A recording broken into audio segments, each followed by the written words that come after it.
How to fix Zelle app not working. Are you guys facing issues to fix Zelle app not working? If that's so, then this video might help you out. Without further ado, let's dive into the video. If your Zelle app isn't working, start by checking internet connection. Make sure you're connected to Wi-Fi or mobile data. Next, close the app completely and reopen it. Sometimes a fresh start fixes minor glitches. If it's still not working, check for app updates in the App Store or Google Play Store and install the latest version. Also ensure your phone's operating system is up to date. If problem persists, clear the app cache for Android or install the app on iPhone devices. Make sure to remember your login details before reinstalling.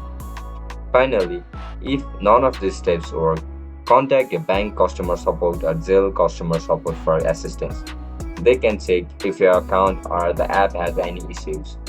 That's it guys, that's how you're gonna fix Zelle app not working. If you guys found this video helpful, don't forget to like, share and subscribe to our channel.